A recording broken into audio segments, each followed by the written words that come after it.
सिद्धि को दिखाना शुरू कर दिया। जब ये जीव गुरु विमुख हो जाता है, नुग्रा कहलाता है, गुरुद्रोही कहलाता है। उन्होंने उन सिद्धियों को ऐसे ढंग से प्रयोग करना शुरू कर दिया कि किसी को दुख देना शुरू कर दिया और उल्टे काम शुरू कर दिए, जिससे वे राक्षस कहलाए। फिर वही भक्तजन जो पहले सत्संग में आया करते थे और विमुख हो जाने से, निगुरे हो जाने से, मनमुखी हो जाने से वो फिर राक्षस की पदवी को पाए, जबकि उन्होंने ऋषि की पदवी पाना था। गरीबदास जी महाराज कहते हैं, संगत माहे कुसंगत उपजय, जैसे बण में बांस और अप्पा घिस घिस आग लगा दें, कर दें बनखंड का भी नाश। फिर उन्होंने ऋषियों से भी दुश्मनी मोल ले ली, लड़ाई झगड़े होने करने शुरू कर दिए, उनकी यज्ञों को फेल करना शुरू कर दिया, उनके हवनों में विध्वंस करना शुरू कर दिया। फिर वो राक्षस बन जाते हैं। तो हम बंदी छोड़ के नाम के मंत्र के जाप करते रहने से आप सभी भक्तों में जबान सिद्धि आ जाएगी। कुछ दिनों के बाद आप छोटी मोटी कोई बात कह दिया करोगे, वह पार हो जाया करेगी। आप ये समझोगे कि हमने तो बहुत कुछ पा लिया और फिर आप महंत बन जाओगे, जो कि आपके प्रथम नाश का कारण होगा। महाराज कहते हैं, शब्द महल में सिद्ध 24 अंश बिछोड़े विश्व बीसा। हमारे नाम के मंत्र में 24 सिद्धियां आ जाएंगी, 24 सिद्धियां। और कहते हैं उन सिद्धियों से क्या होगा कि आप लोग ये समझोगे कि अब हमारे बराबर कोई नहीं रहा, मैंने उपलब्धि होगी। वो कुछ भी नहीं हुआ। किसी की भैंस का झाड़ा ला दोगे, वह दूध दे देगी। किसी का हाथ फेर दोगे, छोटा मोटा बुखार ठीक हो जाएगा। पर ऐसा मत करना। यही कारण है हमारा डूब जाने का। कभी ऐसा नहीं करा। उसको सतमार्ग देवे और अपने गुरु के पास लावे, उसको उपदेश दिलवावे, उसको मर्यादा बतावे, आप भी मर्यादा में रहे और फिर उसका भी आत्म कल्याण करवा देवे। ठीक है, छोटा मोटा लाभ दे सकते हैं, जैसे झाड़ा लावणिये भी दे देते हैं, उनको भी लाभ हो जाता है। लेकिन दोनों नरक में जाएंगे। जो झाड़ा लवा गया वो भी और लावस है वो भी।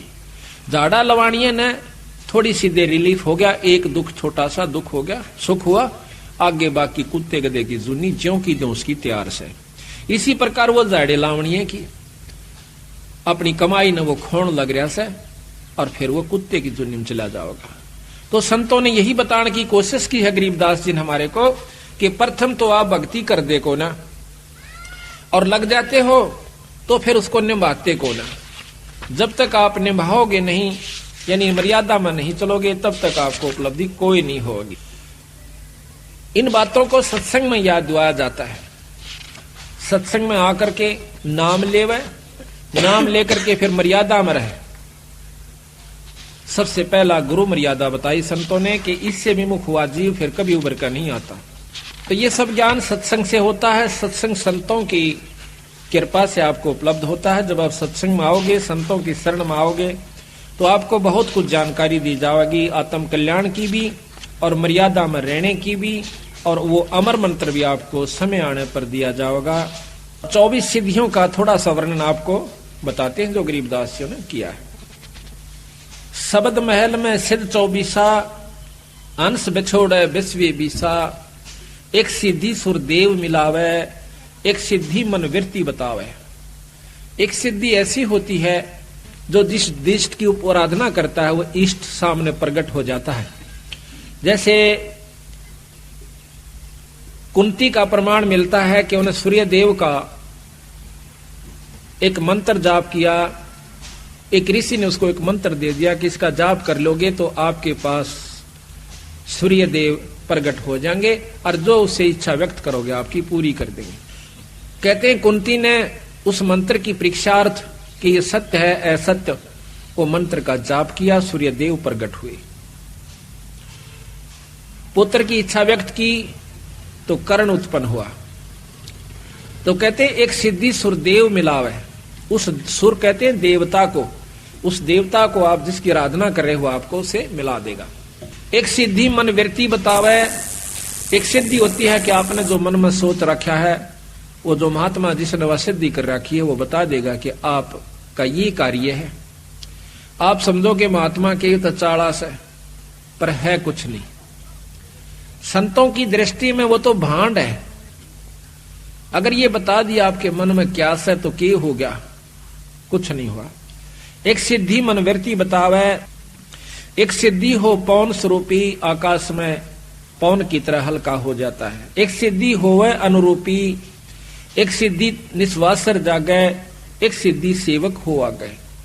एक ऐसा महात्मा बताते हैं, देखा हमने, गांव वाले कहते हैं कि वो बड़ी मां का बैठ गया, दिन सोए ना रात सोए। हमने लोग के देखा कि वो हमने सोता नहीं देखा, अब आसन पर बैठा रहा। लोग के देखा कई दिन तक कोशिश करी, 15-20 दिन, तो कहते हैं उसका फिर मंदिर बन गया, पूजा होने लागी, महात्मा के कमाल है। तो कहते हैं एक सिद्धि निस्वासर जागे, एक सिद्धि सेवक हो आ गए। जो भी आप मनोरथ पूर्ण चाहोगे वो सिद्धि आपकी पूर्ण कर देगी। एक सिद्धि ऐसी होती है। एक सिद्धि सुरगापुर ध्यावे, एक सिद्धि सो जब सब गठछावे, एक सिद्धि सब सागर पीवे, एक सिद्धि जो जुग जुग जीवे। एक सिद्धि ऐसी हो जाती है जो सारे सागर को पी जाती है। कहते हैं अगस्त ऋषि ने, एक अगस्त ऋषि था, उसने 2.5 घूंट में सारे समंदर को पी लिया था। सारे समंदर को पी लिया था, फिर प्रार्थना करने पर उसको वापस छोड़ दिया। तो कहते हैं एक सिद्धि सब सागर पीवे, एक सिद्धि जो बहुयुग जीवे। एक सिद्धि ऐसी होती है कई युगों तक जीवित रह सकता है, लेकिन महाराज के कहते हैं कि जब तक सतनाम नहीं मिलेगा तो भी वो कोई लाभ नहीं है। एक सिद्धि जो बहुयुग जीवे, एक सिद्धि जो उड़े आकाशा, एक सिद्धि होती है जो आकाश में उड़ जाते हैं। एक सिद्धि परलोक के बासा, जैसे सुखदेव ऋषि दूसरे लोक में चले जाया करते थे। उड़ जाना कोई और सिद्धि होती है, उस लोक में परमिशन मिल जाना वह कोई और सिद्धि होती है। एक सिद्धि परलोक के बासा, एक सिद्धि कष्ट तन जारा, एक सिद्धि तन हंस नियारा। एक सिद्धि ऐसी होती है जो कि शरीर के कष्ट को दूर कर देता है। कई बताए ना को जाड़ न जाड़ दे है, ठीक हो जाती इससे को नहीं, लेकिन वो जाड़े जाड़ सके है, मुक्ति का साधन नहीं है। एक सिद्धि तन हंस नियारा, एक सिद्धि ऐसी होती है जो शरीर से न्यारा हो जाता है वो जीवात्मा, और वो शरीर अलग रहता है और वो अलग जाकर चोला धारण कर लेता है, उससे निकल जाता है, दूसरे में भी प्रवेश कर जाता है। एक सिद्धि तन हंस नियारा, एक सिद्धि जल डूब ना जाई, एक सिद्धि जल पैर न लाई। एक सिद्धि है पानी पर नहीं डूबता, ऊपर का चला जाता है, ये भी कोई लाभ नहीं बताया। पहले भी बताई थी आपको कि एक महात्मा ने सिद्धि कर ली, उसने दूसरे साथी ने महाराज का मार्गदर्शन मिल गया, कबीर साहब का।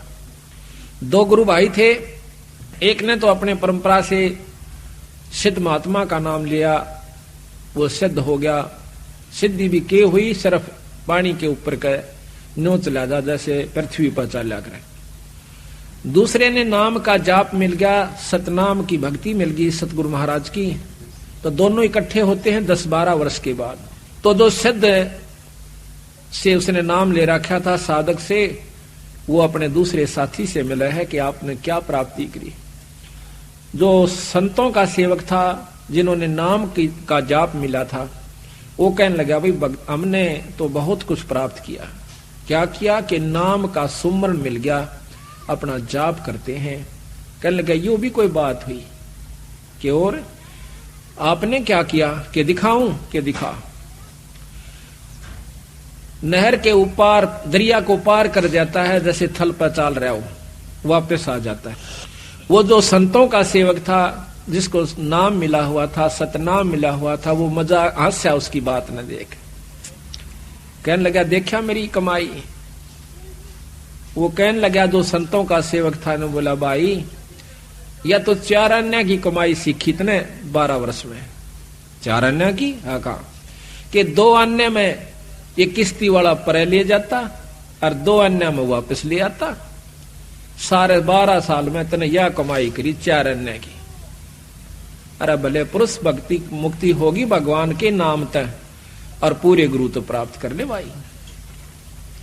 फिर उसने पूरी डिटेल समझाई उसको कि भाई ये तो बालका के खेल से, ये तो जादूगरी शबीरा, कुत्ते बनते नहीं बच सकते। महाराज कहते हैं सिद्ध नहीं, वो तो गधे हैं। जो इस तरह के साधक बने बैठे हैं वो सिद्ध नहीं है, वो तो गधे के रूप में है। आज कमाई कर ली 10-12 साल में, अगले साल में अब उसको दिखा दिखा कर खो चलेगा, फिर ज्यों का त्यों जाकर के नरक में पहुंच जाएगा, फिर गधा बन जाएगा। तो यहां कहते हैं एक सिद्धि जल डूब ना जाई, एक सिद्धि जल पैर न लाई, एक सिद्धि बहुचोले धारा। एक ऐसी सिद्धि होती है कई रूप बना लेते हैं, और ऐसा महात्मा मिल जावे, ओहो कहना है क्या, फिर हम तो चक्कर काट जा, मैंने वहां भी देखा था, अरे वहां भी देखा था। ये भी मुक्ति का रास्ता संतों ने नहीं बताया, केवल इस बात से। एक सिद्धि बहुचोले धारा, एक सिद्धि नितत विचार, एक सिद्धि पांचों तत्नीरम, एक सिद्धि जो बजर शरीरम। एक सिद्धि ऐसी होती है जो पानी में पानी प्रवेश कर जाती है, ये बहुत ही कम संतों के पास होती है। अरबों में एक आध के पास पाओगी या सिद्धि जो कि पांचों तत्नीरम हो जावे, पानी बन जाए। एक सिद्धि जो बजर शरीरम, एक सिद्धि ऐसी होती है जो पत्थर का शरीर बना लेते हैं। एक सिद्धि पीवे नहीं खाई, एक सिद्धि जो गुप्त छपाई, अंतर ध्यान हो जाते हैं। एक सिद्धि कुछ खाता पीता नहीं, सारा दिन मस्त रहता है। एक सिद्धि ब्रह्मांड चलावे, एक सिद्धि सब नाद मिलावे, एता खेल खिलारी खेले, सो हंसा प्रगट बेले, और 24 को ना दिल चावे, सो हंसा शब्द अतीत कहावे। इन सिद्धियों को जो नहीं चाहता वो पूर्ण भक्ति का अधिकारी हो गया, और इन्हीं के अंदर उलझ जाता है, वो जीव का जीव रह जाता है। परासिद्धि पूर्ण पटराणी, सतलोक की कहूं निशानी, सतलोक सुख सागर पाया, सतगुरु भेद कबीर लिखाया, परमहंस पेखो परवाना, जन कहता दास गरीब दीवाना। और सतगुरु महाराज कहते हैं कि इतनी उपलब्धियां हमारे एक नाम के मात्र से आ जाएंगी, जबकि एक सिद्धि को प्राप्त करने के लिए एक साधक सैकड़ों वर्ष 50-50 वर्ष साधना करता रहता है। प्रार्थना यह है कि इस नाम के मात्र से आपको बहुत कुछ उपलब्धि होनी शुरू हो जाएंगी। जो बच्चे छोटी छोटी उम्र में आज लग गए सतगुरु के सच्चे नाम से, इनको बहुत लाभ होगा, पर कभी भी अपनी इस सिद्धि का दुरुपयोग नहीं करे और ना ही इसको बर्बाद करे। ये आपकी कमाई है। मूर्ख आदमी होगा जो रुपये बगानता फिरेगा, अपने ठागे तिजोरी में धर दे, बख्तान पर काम आवे। इसी प्रकार यह कमाई है अपने नाम की, भजन की, इसको खोए नहीं, ये सतगुरु का कहना है। अब देखो, इन बातों का ज्ञान सत्संग से होता है। सत्संग में संत जनाते हैं। संत की परिभाषा को समझ लेना ही सबसे उत्तम हमारा प्रथम कर्तव्य है, और तभी हम लाभ उठा पाएंगे। हमारे मन में धारणा ये बनी हुई है कि साधु की परिभाषा जैसे कल भी बताई थी, पर थोड़ी थोड़ी एक आध बार फिर बतानी पड़ेगी, क्यों रोजाना नए हंस आते हैं। साधु की परिभाषा ये नहीं है कि लाल कपड़े ही हो जाना और कंठी माला पैर लेना, जटा और लटा रखा लेना, तन पर लंगोटी हो या वस्त्र भिन्न हो या कोई विशेष मुद्रा हो और चमटा ले रखा हो या धुनिया पर बैठे हो। ये ही केवल संत की परिभाषा नहीं होती, संत का लक्षण नहीं होते। गरीबदास महाराज जी कल बताया था आपको कि जाट थे छुड़ानी के, और हमारे कबीर साहब भी गृहस्थी थे नहीं, और लेकिन उन्होंने गृहस्थ अपना आश्रम निभाकर दिखाया। 2 बच्चों को, मुर्दों को जिंदा किया था, एक लड़की को एक लड़के को, एक लड़की को एक लड़के को। एक का नाम कमाल रखा, एक की कमाली रखा, लड़की का नाम कमाली। फिर दोनों का पालन पोषण किया, उनको नाम जाप सिखाया और भक्ति और मुक्ति के अधिकारी बनाए। और ताणी बनकर सतगुरु महाराज अपना काम चलाया करते थे।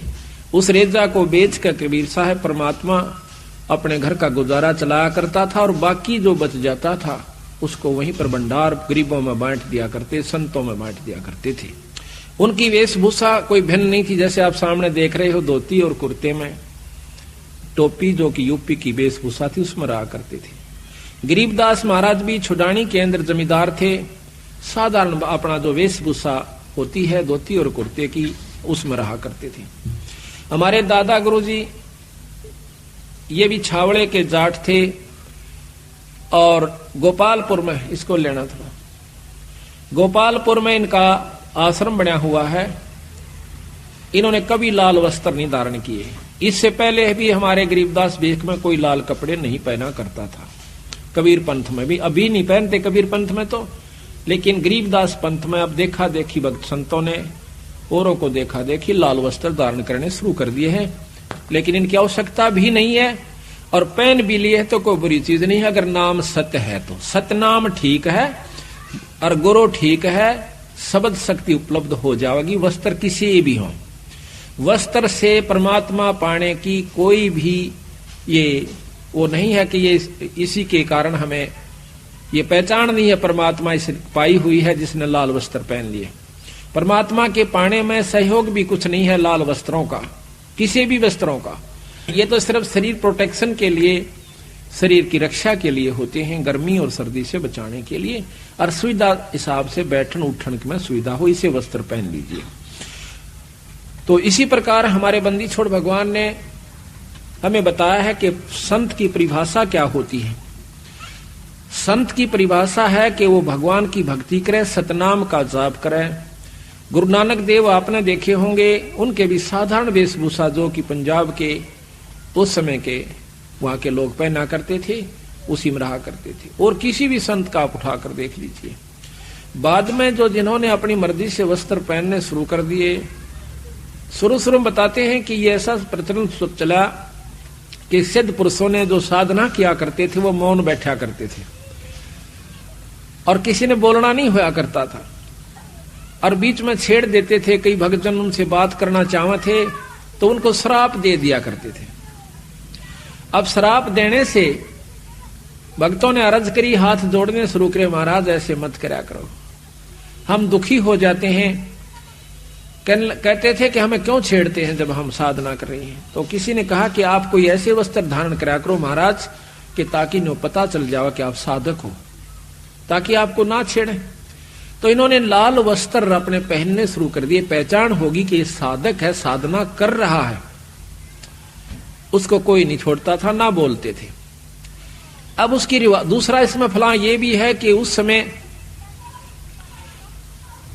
ये गेरवे कपड़े जो हैं मैले कम होते हैं, सफेद कपड़े ज्यादा मैले होते हैं, वो बार बार धोने पड़ते हैं।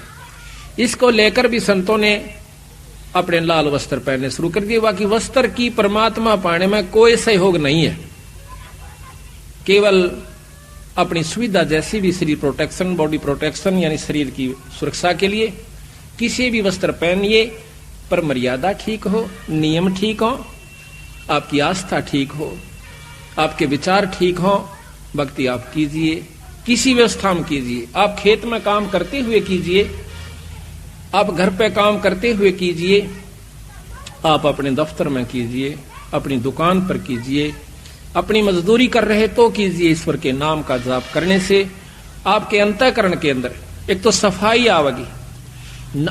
जो सेवा आप करते हो सत्संग में आकर के, इससे आपका अंतःकरण साफ होता है।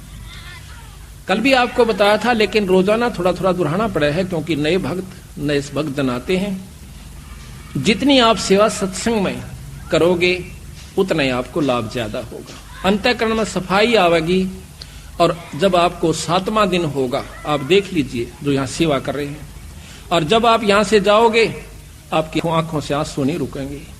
जिन्होंने तन मन से और सच्चे भाव से सेवा की है, सब तय बस की बात नहीं होती।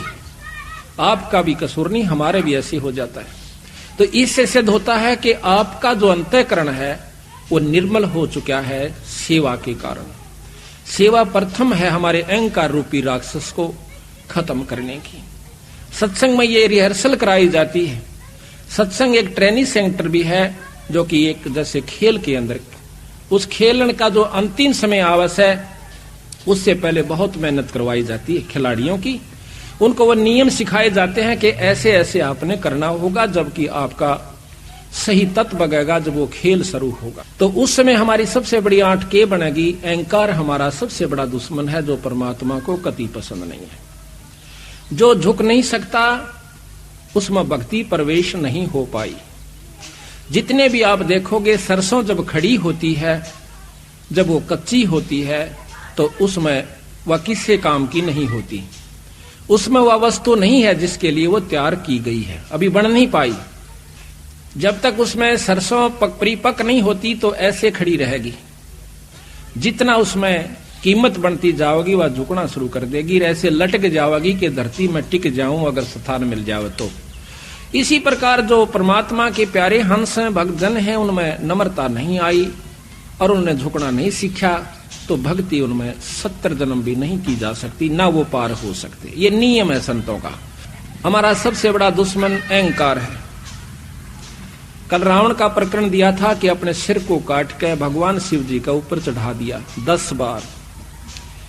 हम इतनी भक्ति कभी भी नहीं कर सकते, लेकिन उसमें कमजोरी यही रही कि उसने नमस्कार करना नहीं सीखा। अभिमान चाहे भक्ति का हो जावे, चाहे पद का हो जावे, पैसे का हो जावे, ऊंचे कुल का हो जावे, दान का हो जावे, ये भी हानिकारक ही रहेगा। सर्वस्व दान देक और अपने मुंह से न्यू नहीं कह कि मैंने दान कर दिया, वो भी आपको नुकसान देगा। ना कीजिए, लेकिन करके ये मत कह दीजिए कि मैंने बहुत ये जितना दे दिया। वहां पर हम कुछ नहीं कर सकते। सेवा करके भी अभिमान हो सकता है कि मैंने दिन रात सेवा करी। जीव कुछ नहीं कर सकता जब तक ईश्वरीय रजा उसके ऊपर गुरु कृपा नहीं होती और उसके पिछले संस्कार प्रभावी नहीं होते, पिछले पुण्यकर्म उस पर दबाव देते हैं। जैसे माड़े कर्म का जीव कुसंगत में जाकर बैठेगा, चाहे 100 जने बरज लो उसको, वहीं पर जाएगा। अच्छे संस्कार का जीव, अच्छे संस्कार की हंस आत्मा, वो पुण्यकर्मी इंसानों के पास, भक्तों के पास जाएगी, वो सत्संग में आवेगा। आज आप देख रहे हो कि यहां पर अगर नाचने और गाने का रागनी कंपटीशन का प्रोग्राम होता तो 50-60 हजार व्यक्ति सहमत आ जाते बिना बुलाए। और हम कम से कम भी 20 महीना से पहले पत्र डाल रहे हैं, इश्तिहार लगा रहे हैं, हाथ जोड़ जोड़ कर निमंत्रण दे रहे हैं कि 2 घड़ी जरूर आना, 1 दिन का समय मिले अवश्य आना, तो नहीं आ पा रही है।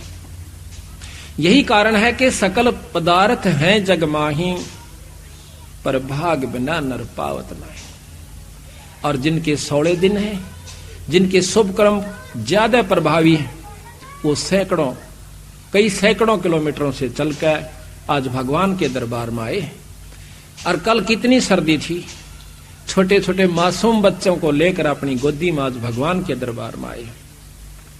ऐसा क्यों? क्योंकि उनके पुण्य कर्म लाए हैं। और जिनके माड़े कर्म है वो मनमाने को रिश्तेदार आ जा और उन्हें ले जावा किता कह देगा भैंस मोल लेनी सही मैंने दिवा कर ला। अब शर्म के मारे, लोक लिहाज के मारे उसकी गेल ऋषि गुंडी सर्दी में और किरा कह जगह गोबर में 5 दसवाया आवेगा और 1 हफ्ते में गेला छोड़ दे वो उसका, उसमें खुश होगा क्योंकि उसके भाग ही ऐसे हैं। उसकी सच्ची लगन नहीं बनी, भाग अपने हाथ होते हैं बनाने कुछ।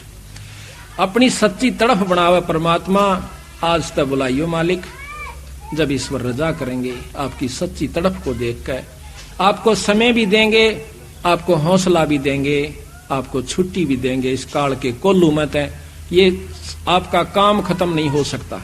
हम चले जाएंगे पर काम जो का तो बाकी छोड़ जाएंगे, चाहे कितनी व्यवस्था बनाकर चले जाइयो, ये खत्म नहीं हो सकता।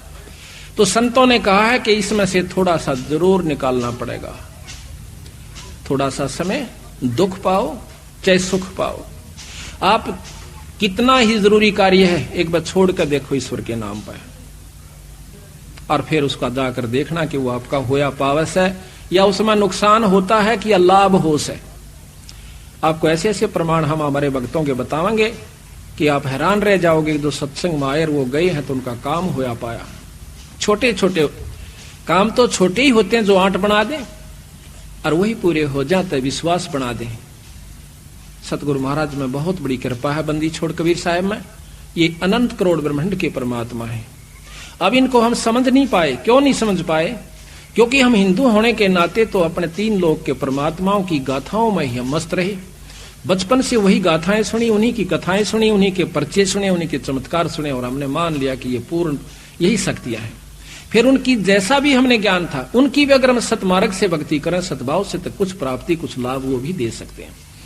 कल भी बताया था आपको, जितनी जिस भी परमात्मा में जितनी शक्ति है उतना अवश्य आपको लाभ दे। किसी देव का आसरा है तो उतना लाभ अवश्य देगा। 3 लोक की परम शक्ति ब्रह्मा विष्णु महेश आदरणीय और पूजनीय शक्तियां हैं। इनकी भी साधना अगर आप विधि और नियम से करते हो तो ये भी आपको उतना अवश्य लाभ देंगे। लेकिन ब्रह्म से ऊपर एक पारब्रह्म शक्ति बताई है। अब इन बातों का ऊपर बहुत विचार करना होगा, जब जाकर के हम इस बात को पकड़ पाओगे कि ब्रह्म से ऊपर एक पारब्रह्म शक्ति होती है। क्योंकि ब्रह्म, अगर परब्रह्म कोई ऐसा शब्द आया है तो शक्ति दोष है। आखिर में विद्वान लोग कहते हैं कि परमात्मा एक है, 2 नहीं है। परमात्मा एक है। परमात्मा की परिभाषा भी भिन्न है। परम कहते हैं श्रेष्ठ आत्मा, उत्तम आत्मा। परमात्मा विष्णु जी भी हैं, परमात्मा शंकर जी भी हैं, परमात्मा विष्णु भगवान भी हैं, ब्रह्मा जी भी हैं। परमात्मा देवी अष्टंगी माई भी है और परमात्मा निरंजन ब्रह्म भी है, ज्योत निरंजन जिसे कहते हैं। पर इनसे परमात्मा एक परब्रह्म शक्ति है। परब्रह्म से ऊपर एक पूर्ण ब्रह्म परमात्मा है। परमेश्वर शब्द को आप ले लीजिए, ईश नाम मालिक का होता है, ईश बहुत है। उसके बाद ईश्वर, उस ईश से भी श्रेष्ठ शक्ति, वर श्रेष्ठ को भी कहते हैं, वर पति को भी कहते हैं। उस परमात्मा यानी ईष्ट भगवान का भी, ईश का भी ईश ईश्वर हुआ। फिर परमेश्वर यानी उस ईश्वर से भी एक परम शक्ति है जिसको परम ईश्वर कहा। जब परम शब्द लगा है ईश्वर के साथ तो उससे बड़ी शक्ति है, उससे भिन्न शक्ति है। अब दादा और परदादा, दादा से ऊपर उसका पिता जो है परदादा कहलाता है। तो जब पूर्ण ब्रह्म आया है तो ब्रह्म इनकम्प्लीट ब्रह्म भी है, अधूरा ब्रह्म भी है कोई। ये जीव भी ब्रह्म है पर यह पूर्ण ब्रह्म नहीं है।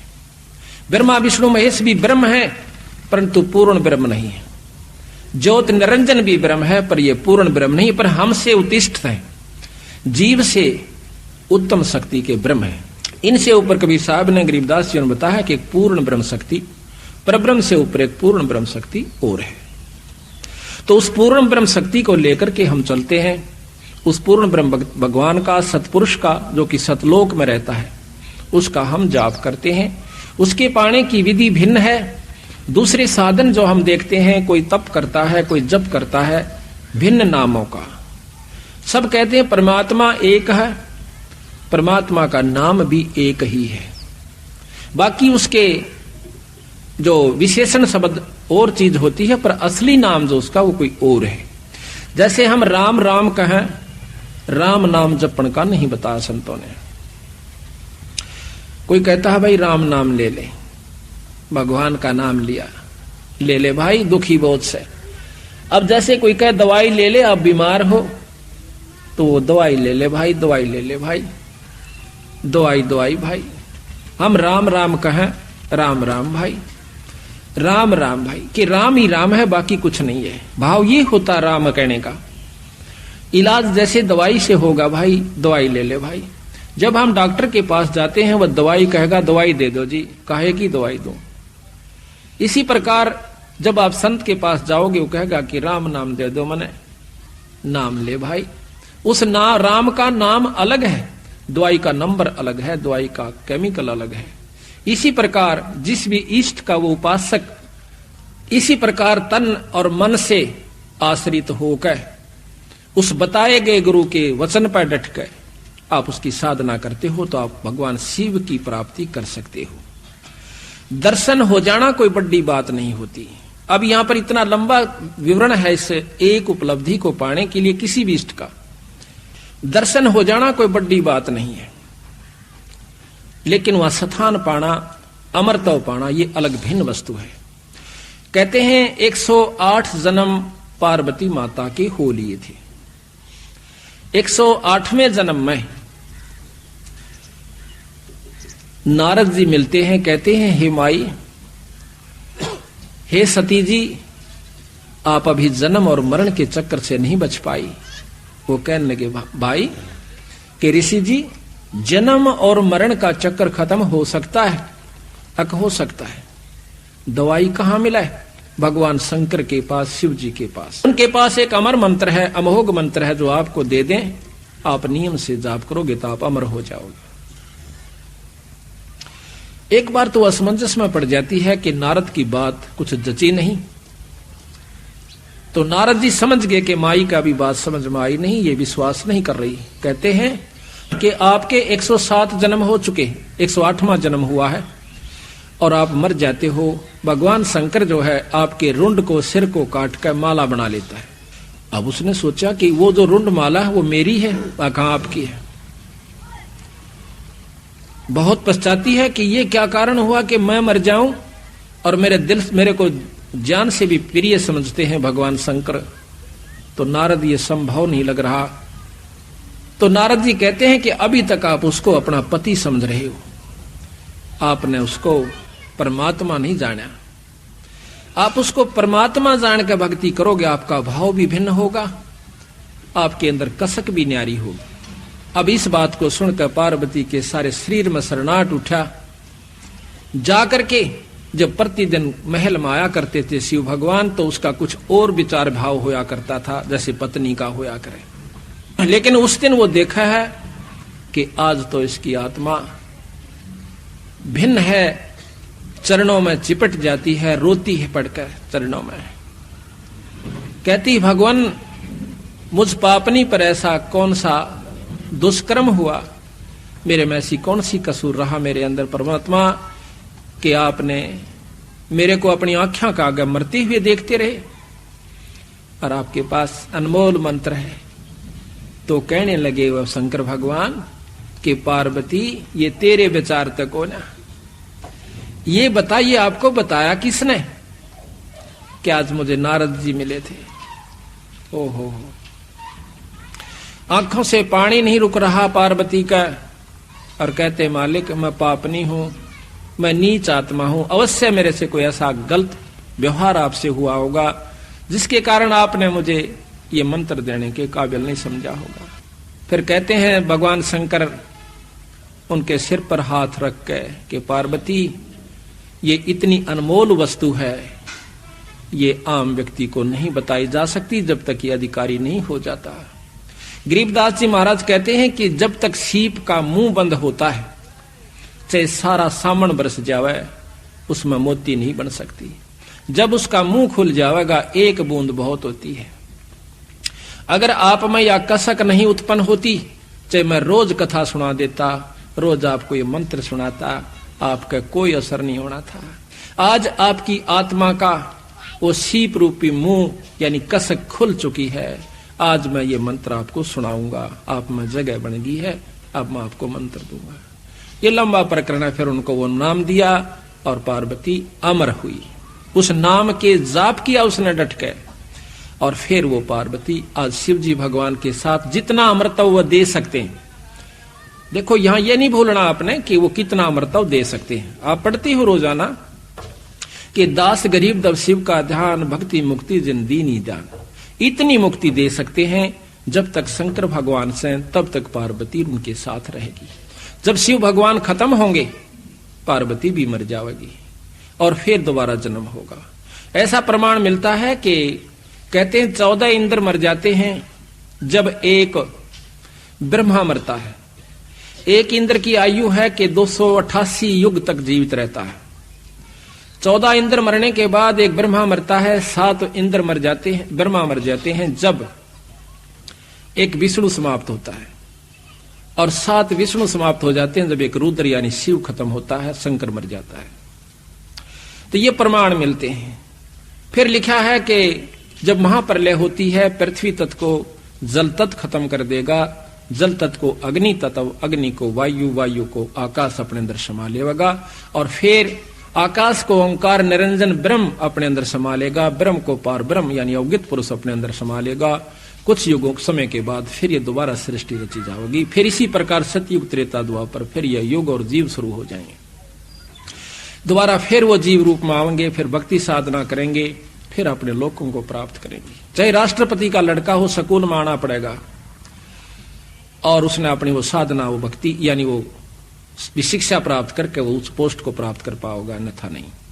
इसी प्रकार यहां पर इन परमात्माओं ने भी आना पड़ा, फिर भक्ति करी और फिर यहां पर ये देव ऋषि पैदा करके ये अपने लोक में चले गए। तो इसी प्रकार सतगुरु महाराज ने हमें बताने की कोशिश की है कि हम कहां ला रहे थे बात को, कि अहंकार रूपी राक्षस हमारा सबसे बड़ा दुश्मन है। हाँ, तो दर्शन हो जाने मात्र से, क्योंकि पार्वती तो 168 साल उसके साथ रही, युग जन्म 107 जन्म तो पूरे व्यतीत करके गई, वह शिव जी भगवान के साथ रही, दर्शन भी किए, सारे काम हुए, पर मुक्ति नहीं हुई। मुक्ति सघोग अमोघ मंत्र से होगी, उस नाम से होगी, अगर वो उस संत के पास उसका होगा तो कहते हैं, तो इसमें जो हमें किसी भी इष्ट की हम साधना करते हैं, प्रथम हमारे 8 जो बनती है वो अहंकार की बनती है।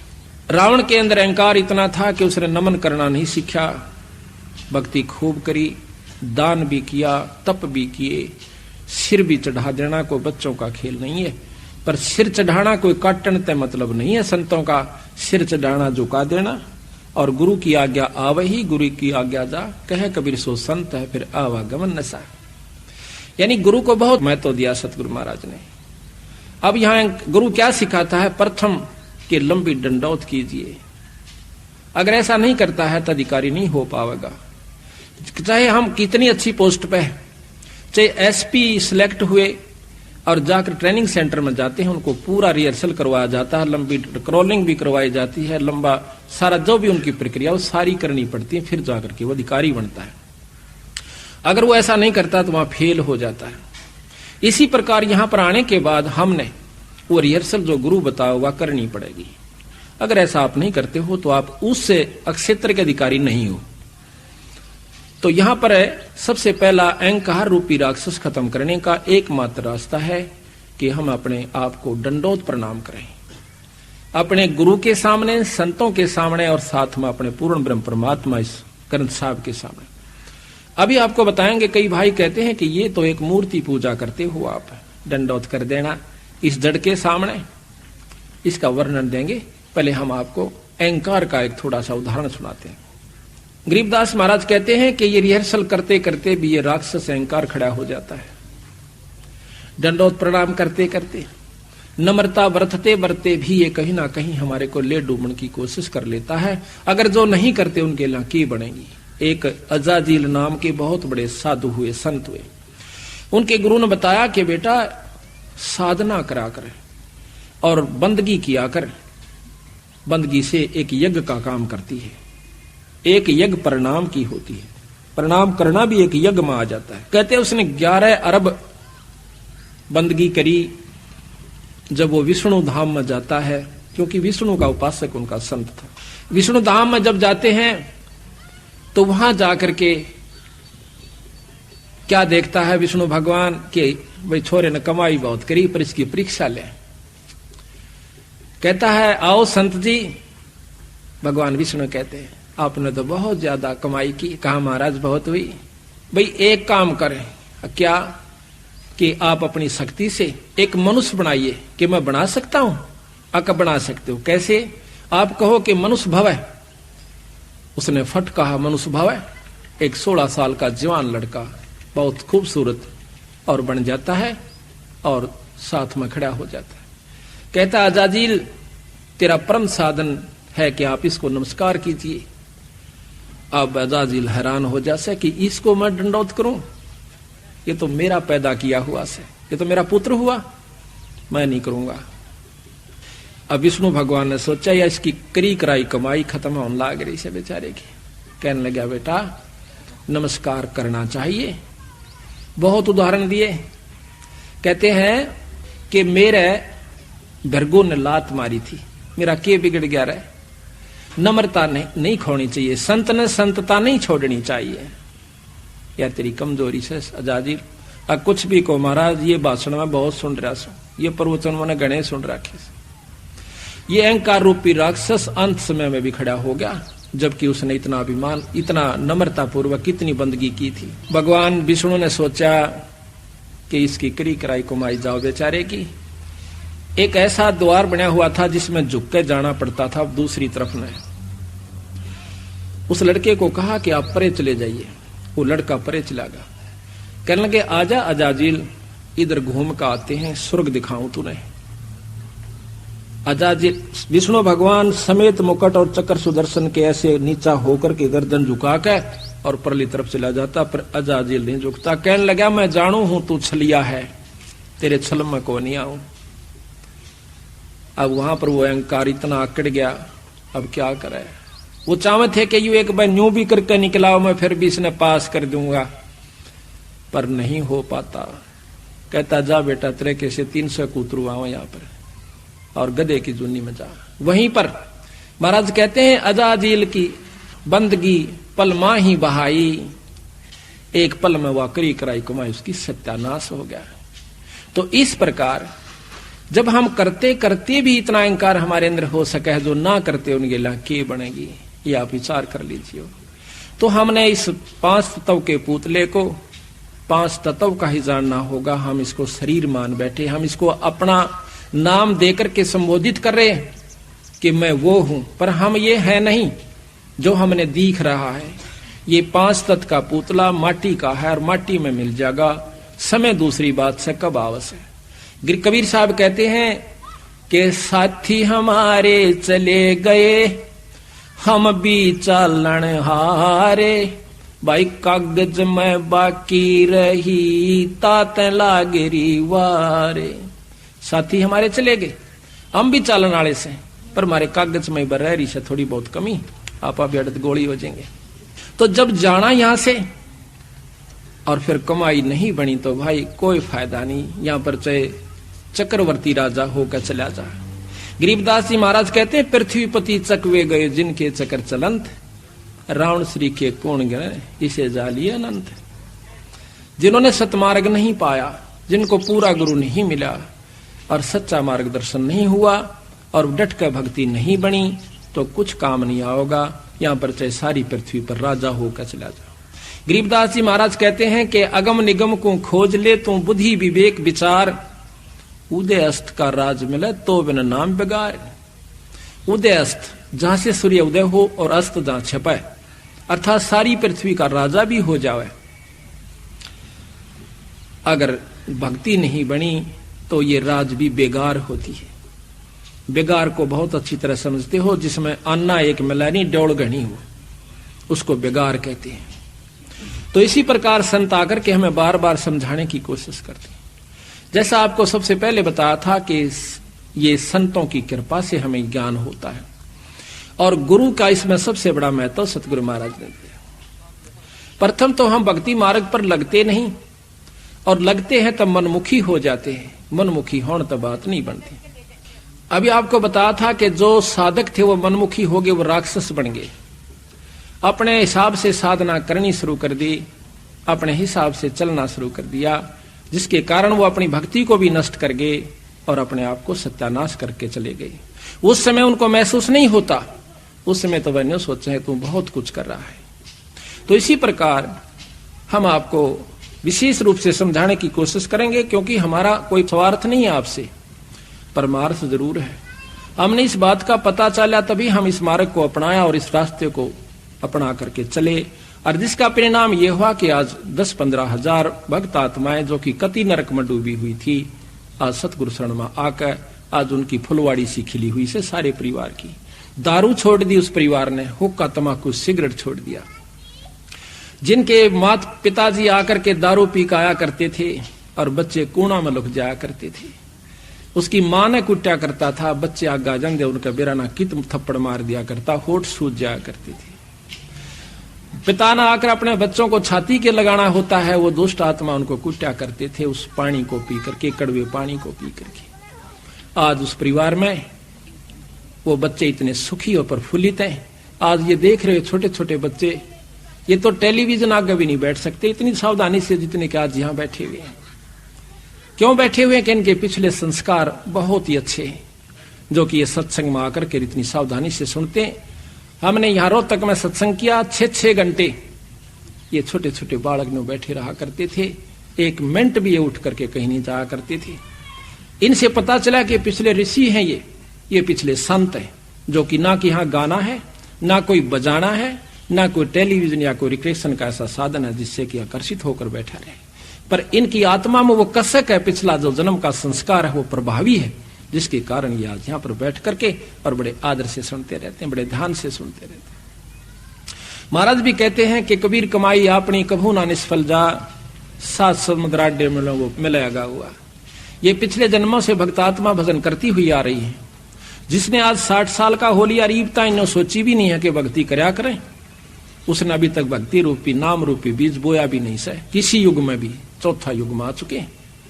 और जिन्हों के बचपन में नाम मिला है इन भक्तात्माओं के, इन बच्चों को, तो इनके पिछले युगा युग के संस्कार, युगा युगा की भक्ति भी जिन्होंने बो रखा है और इनका ये सफल करके चले जाओगे। अब हमने ये सोच रखा है कि नाम का जाप भक्ति केवल वो लोग करते हैं जो घर छोड़ कर चले जाएं या कति अखंड ब्रह्मचारी रहे। दरो ने 5.5 साल के नाम लेकर के 5 साल के 5.5 साल में ईश्वर प्राप्ति की थी।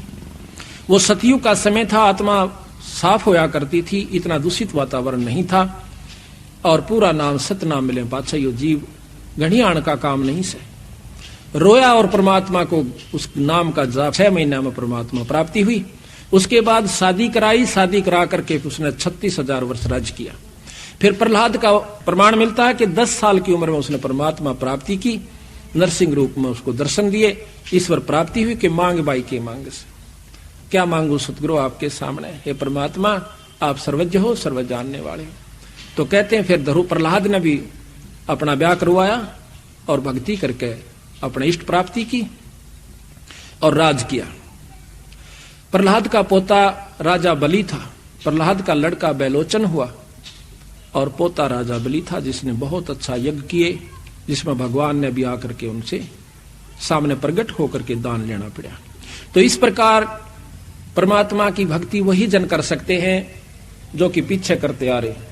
थोड़ा पीछे गरीब भक्ति बंदगी दीजिए जोगन जोगन जगदीश, और मैं लखूं अलेख को अदर मुकट धर से, गृह बे लोक अलोक चाऊं नहीं, इच्छा नहीं अचूक, अदली आद कबीर के चरण कमल की भूख। कहते हैं मैंने तो बंदी छोड़ के अपने परमात्मा सतपुरुष कबीर साहब की चरणा की भूख से। गरीब अवगत कहो अदली कहो, अदली अविगत एक, भक्ति हेत हितकार करे चोले धरे अनेक। गरीब बांदी जाम गुलाम है, खाने जाद खरीद, अनहदपुर में ले गए मिले दीद बर दीद। तो इस प्रकार जब हम संतां की शरण में आते हैं तो हमें लाभ मिलता है। तो पहली कड़ी आपको बताई थी कि गुरु होता है। अब आपको एक थोड़ी सी कथा सुनाएंगे, बहुत विस्तृत, और जिसके अंदर आपको कई शिक्षाएं मिलेंगी। ये कथाएं कहन सुनन की को ना, कल भी आपको बताया था ये बात कहन सुनन की ना से कर पाड़ने की है। अभी आपको कबीर साहब के कबीर सागर, जो कि बहुत बड़ा ग्रंथ है, उसमें आपको सुनाएंगे और दिखाएंगे। वीर सिंह बघेला नाम का एक काशी का नवाब था। उसने अपने घर पर सत्संग करवा रखा था। तो सत्संग में भगत जन संत जन आए हुए थे।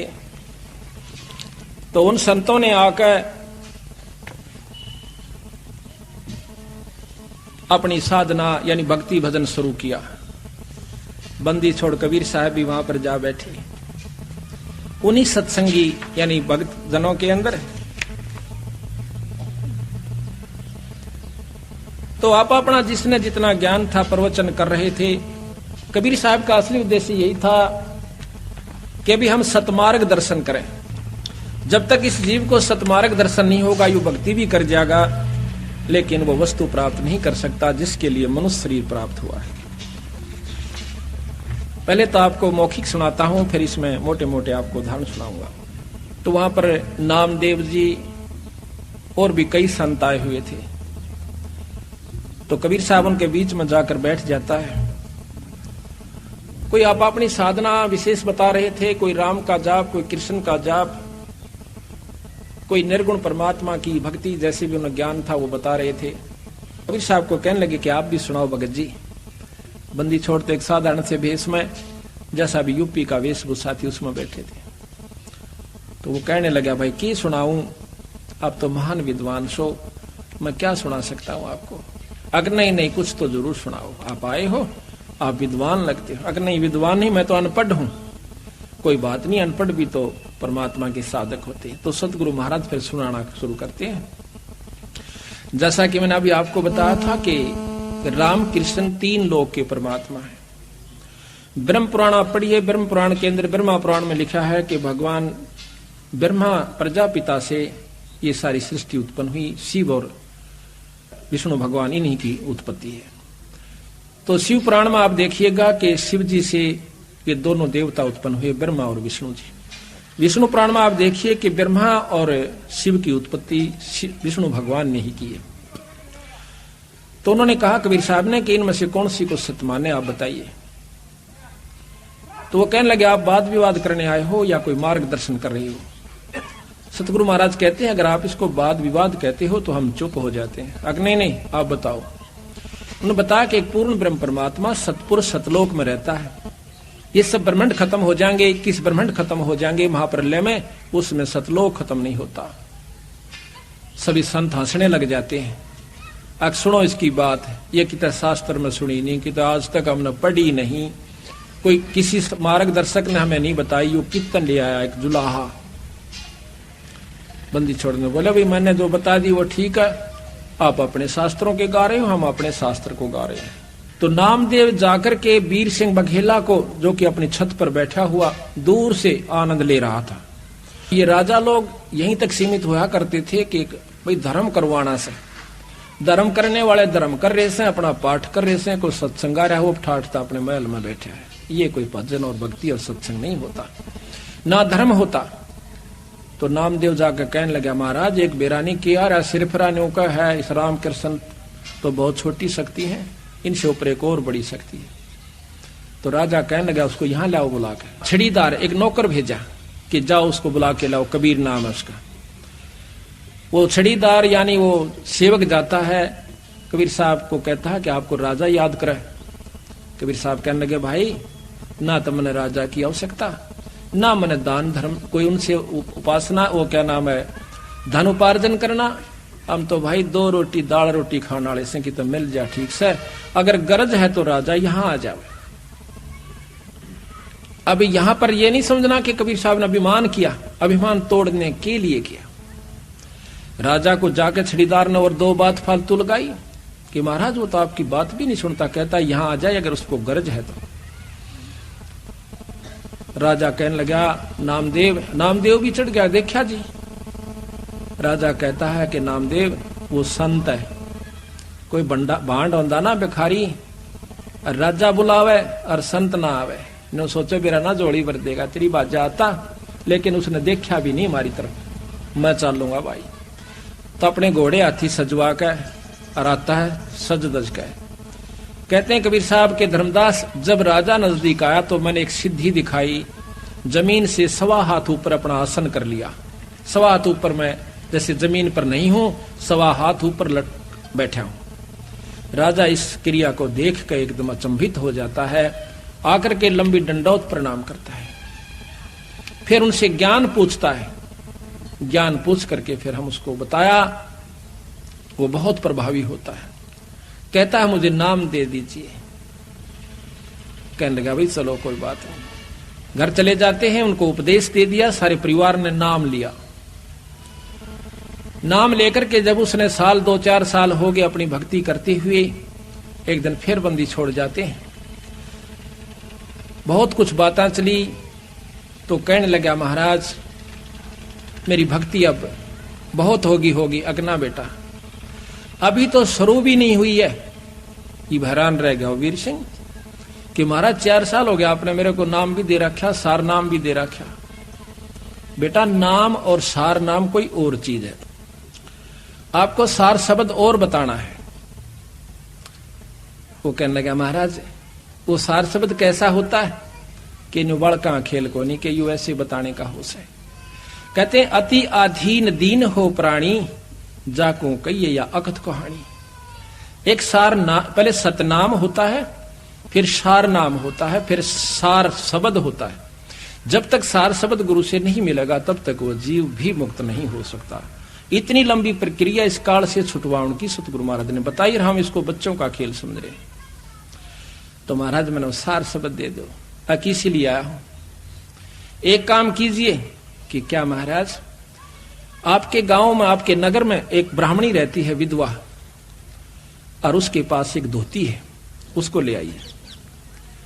और क्योंकि मुझे धोती एक साफ कपड़े की आवश्यकता पड़ेगी जब मैं आपको नाम दूं, और धोती भी वो लाना जो उसने अपने आंगन में एक कपास की बाड़ी के पौधे, वो एक कपास के उस बाड़ी के अंदर, और उस कपास के पौधों को गंगा जल से अपने सिर पर मटके ला के सींचा, और सींच के उनको तैयार किया।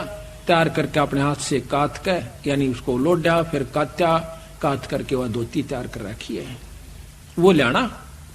अकाछा मारो ने सोची को एक आध गांव ले लेगी, गणा करेगी तो पर ले आऊंगा महाराज, पर नाम सार शब्द में लगा जब तुझे ये ले आओगा। अब वो वीर सिंह बघेला अपने सर्वेंट नौकर को लेकर के 5-7 सिपाहियों को जाता है, जाके बता दिया कि महाराज आ रहे हैं। उसने आसन दे दिया, बिछा दिया, दूध का लोटा भर के लाई, महाराज दूध पी लो। कहने लगा बहन दूध मैं जब पीऊंगा जब आप मेरी एक प्रार्थना स्वीकार कर लोगे।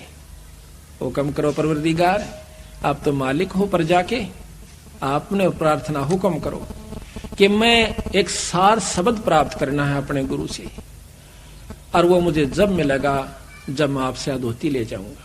कौन सी धोती महाराज? सैकड़ों धोतियां हैं, जो चाहो सो ले। कि वो धोती जो आपने ऐसे ऐसे तैयार करी है। वो कहने लगी महाराज यह धोती मैं नहीं दे सकती आपको। क्यों? क्योंकि ये मैंने अपने इष्ट जगन्नाथ के लिए तैयार कर रखी है, और इसमें मेरा एक एक प्रेम मेरे इष्ट के नाम पर प्रो रखा मैंने, मैं नहीं दे सकती। मेरा सिर काट दे, परिवार ने खत्म कर दे, देश निकाला दे राजन, या कौन दो, ये मेरे भगवान की खातिर से। अब ज्ञान हो चुका था, उपदेशी था। उपदेशी ना होता तो 2 मारता दड़ाकर काट ले जाता उसमें, पर नहीं बोला। यही होता है ज्ञानी और अज्ञानी के अंदर अंतर हो जाता है जब सत्संगी हो जाता है। महाराज कहते हैं कि राजा योगी एक सुनो रे झुमकरा। जिसके घर में, जिसके अंतःकरण में तत्व भेद हो जाता है, उसमें राजा में और योगी में कोई अंतर नहीं रहता। तो उस समय मायूस हो कहने बोला बहन मेरे खोटे कर्म से बहुत दुष्ट आत्मा सु मैं। प्रथम तो राम नाम की सोचो नहीं था, और ये सोची है तो मैंने अब फिर मेरा जीवन अधूरा रह गया। आंखों में आंसू भरे आया और उठकर चल पड़ता है। आके बंदी छोड़ से कहता है सतगुरु महानीच आत्मा सु मैं। अब क्या बात हुई भाई? कि महाराज ऐसे ऐसे उसने कहा कि ये धोती मैं अपने इष्ट के लिए तैयार कर रखी है, मैं आपको नहीं दे सकती, चाहे सिर काट दो। बंदी छोड़ महापापी जीव सु हो सकता है किसी जन्म में फिर सूत बैठेगा। ऐसे कर बैठ जाता मायूस होकर सतगुरु के चरणों में। बंदी छोड़ कहते हैं कि ये शर्त मैं अपनी वापस लेता हूं भाई, पर थोड़ी सी एक मदद और कर दे। क्या?